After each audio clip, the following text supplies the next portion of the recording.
So when you're getting interested in this subject, into non-duality or spirituality or Buddhism or Hinduism, whatever spirituality it is, you begin to hear from people this concept of you have to,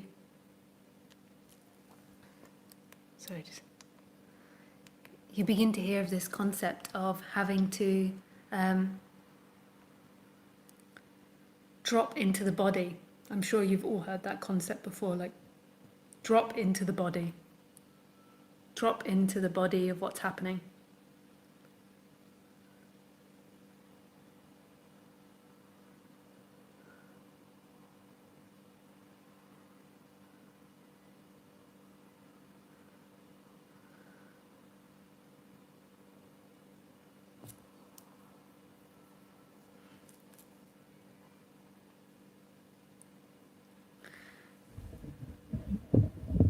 And I just want to explain what that means in regards to non-duality, like how that fits in with non-duality. So to me, when I'm saying to people drop into their body, which isn't something I normally do that much actually, but I kind of think it sometimes when people are speaking to me that they've got to come in more contact with their body. But when I'm speaking to a lot of people in non-duality, they're like, oh, the last thing I want to do is go into the body or go into sensations. They want to learn that they're not the body, that they're not the feelings, the thoughts, the sensations, the experiences, the actions. But something that happens as you get more into this subject is that as you begin to explore the body and begin to explore sensations, rather than trying to get away from the body and trying to get away from sensation, you begin to realize that there is no body.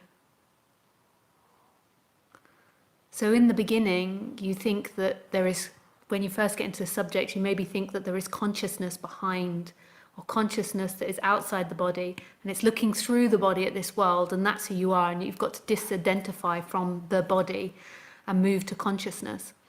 But as you get more and more into the subtleties of it, you realize that consciousness isn't separate from experience, that consciousness is experience. So the hearing and the heard are the same, the feeling and the felt are the same, the taste and the food or whatever is being tasted is the same, the smell and the smelled are the same. That it's not that there is consciousness that's conscious of all of that, it's the very experience that is consciousness. So it's the sound of my voice now to you, which is consciousness. So your mind might be trying to divide it all up and have an imagination of what consciousness is and think consciousness is behind my personality structure, it's watching my personality structure and then it's watching Lisa.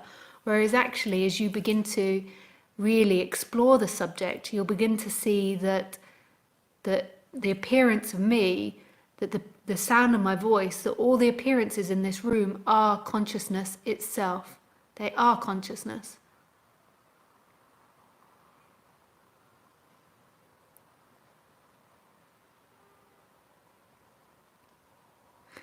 Isn't that sweet? But what tends to happen in this subject, which a lot of people don't want to explore, is there has to be a dropping into the body.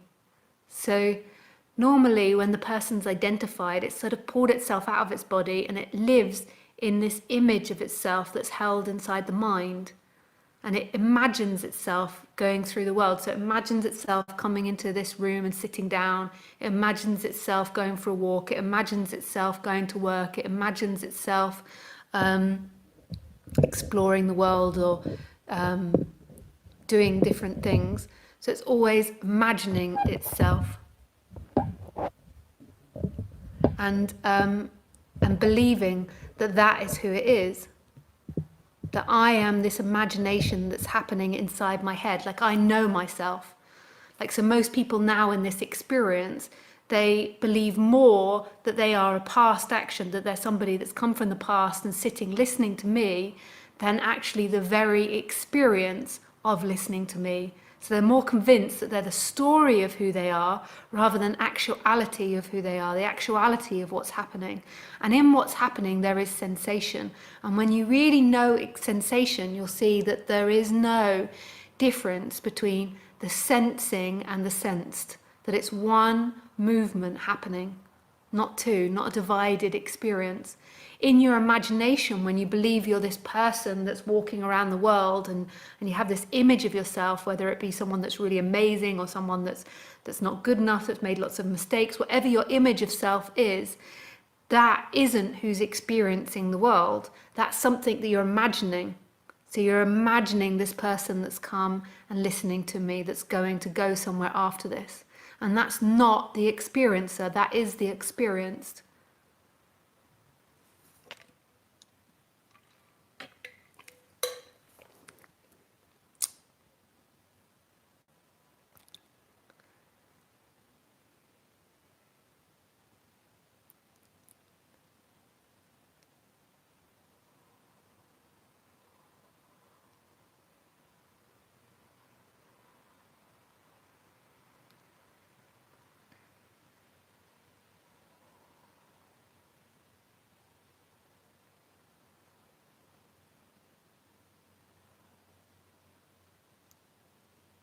So what does that mean?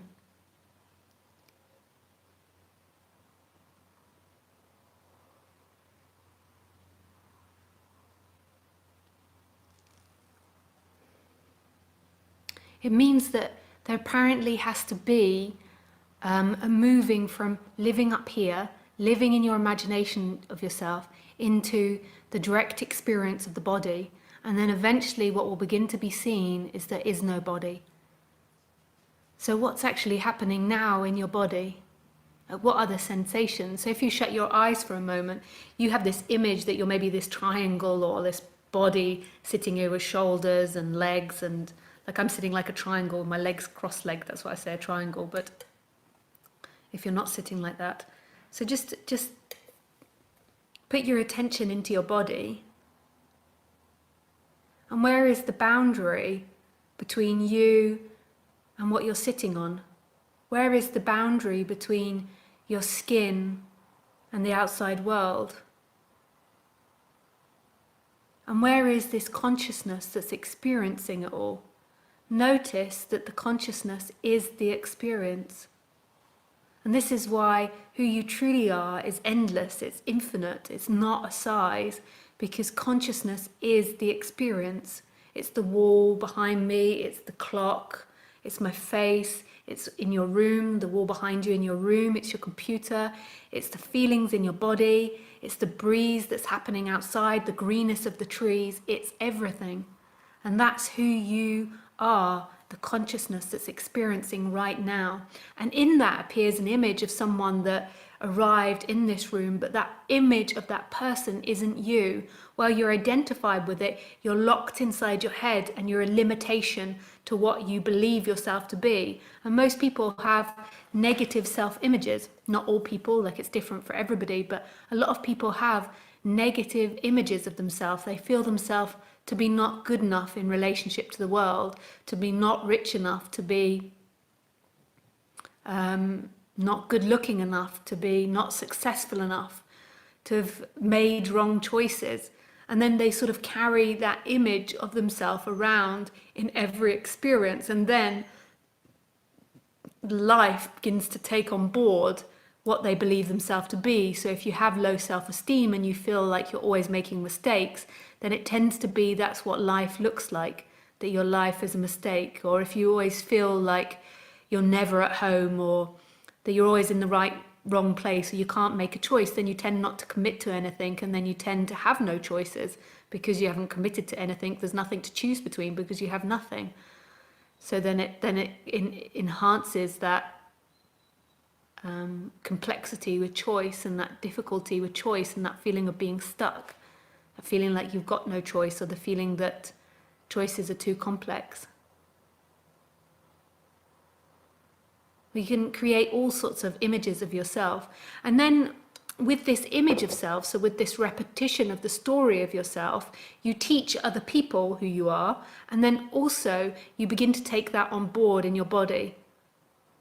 So if you've been told your whole life that you are a really unattractive person, you begin to take that on board inside your chakras. So maybe in your heart area that hurts you, or in your sexuality, so in your sacral chakra, and that chakra begins to get uncomfortable, because as you keep repeating that story that I'm not enough, I'm not sexy enough, I'm not beautiful enough, your body hurts with that story. Those chakras can go tight with that story. So a lot of people don't believe in chakras, but for an example, we have it in our language. You know, when you have heartache, so when you've broken up with someone, we call it heartache. We call it a broken heart. And when you're afraid, we say in English, like, you shit yourself. Or we have, like, I feel sick to my belly. So we do know that we feel these feelings in the body. And when you keep telling yourself that you're a failure, or that you've done something wrong, or that you're not good enough, then you feel that in that chakra, and that chakra begins to assume that position out of habit. So it begins to not be so much about the story that you're telling yourself in your mind every day about who you are. Your chakra, over years and years of investing in that story, just assumes that position. So assumes that energetic discomfort. When I was in Australia, I remember living in Australia, listening to the radio one day that the most used drug was antidepressants. I thought that it was going to be the pill. And the predominant reason that they prescribed antidepressants was for backache. And the antidepressants, so the lack of stress, then relieved the back. So you can see that whatever we're telling ourselves about who we are, whatever we're thinking, is manifesting in the body. And I can tell you why you get backache from anxiety and stress. Stress tends to be in your lower belly. So it tends to be in your lower belly and in your solar plexus. And what happens there, when it begins to constrict there, it actually affects your organs, it affects your digestion. And normally when people have stress, they also get irritable bowel syndrome, and they also have like bad diarrhea. That's not all the time the reason why people get IBS, but that's maybe one of the reasons. And when you get this irritable bowel syndrome, what it causes in your stomach area is a swelling of all the organs, so everything's uncomfortable.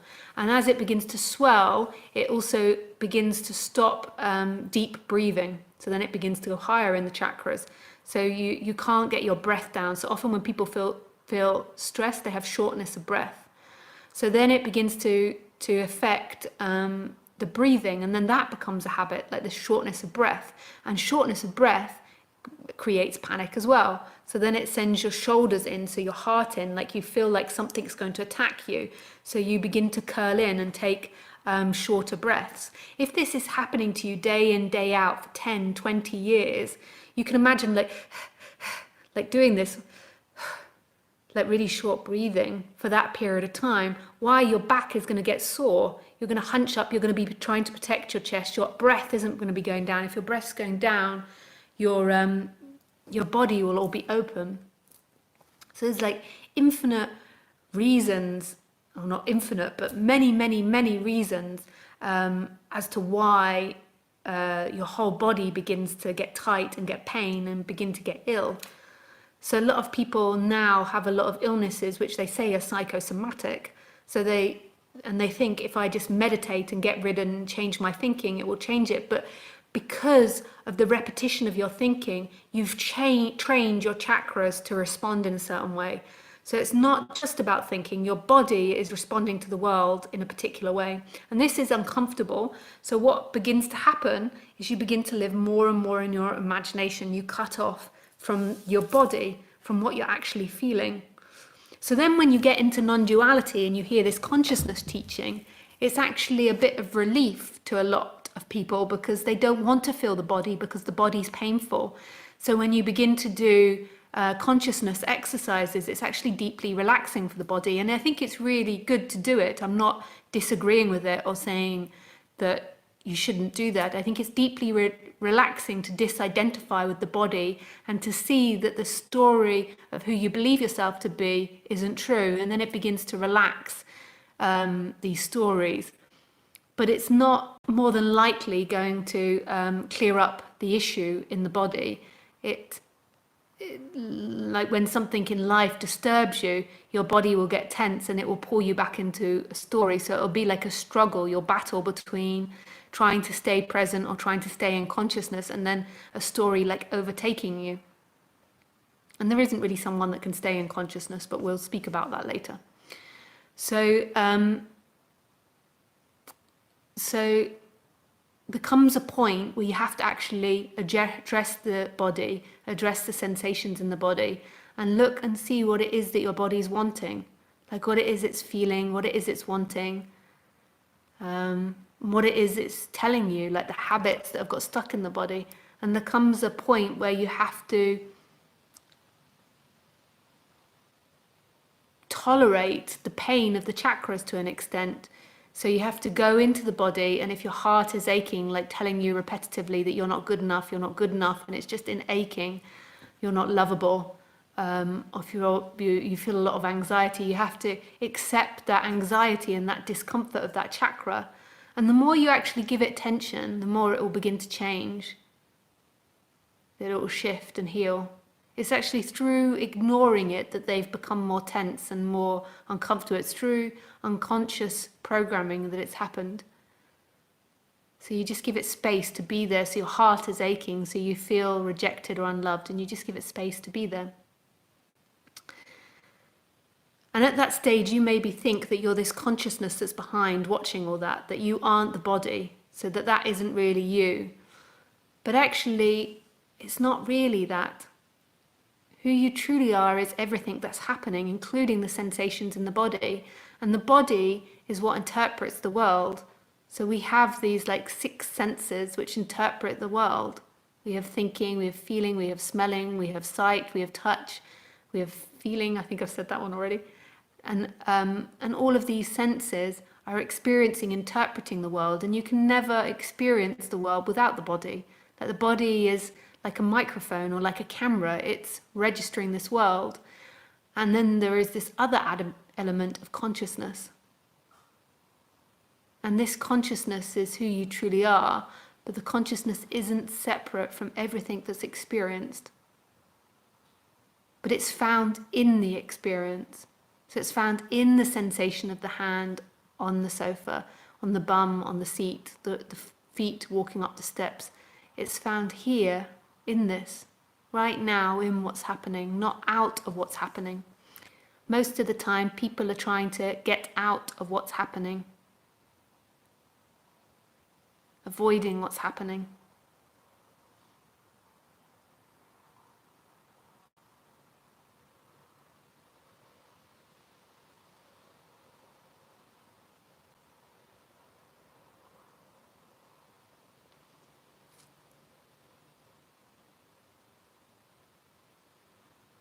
And there is no getting out of what's happening. What's happening is what's happening. And it's in that you disappear. There isn't really somebody that is conscious of life. So in the beginning, when you get into this subject, you try to put your awareness into consciousness. So you put your personal awareness into consciousness, and then you try to stay in that.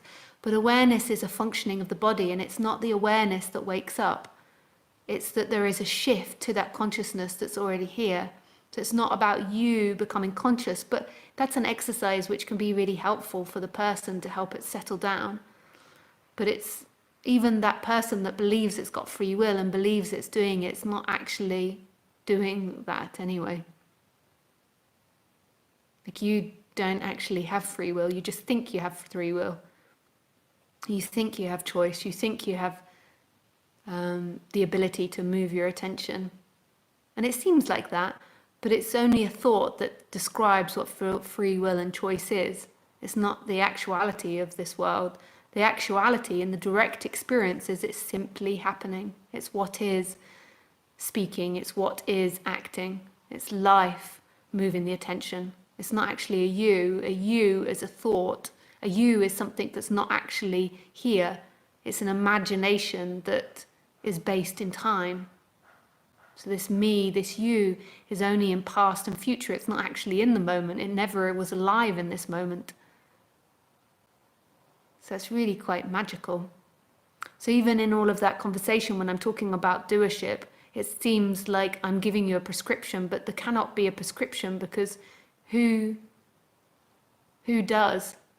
It's life that does everything. It's life that's waking you up. It's life that's listening now. It's life that's speaking now. Or consciousness, whatever you want to call it, or presence, or no thing, everything.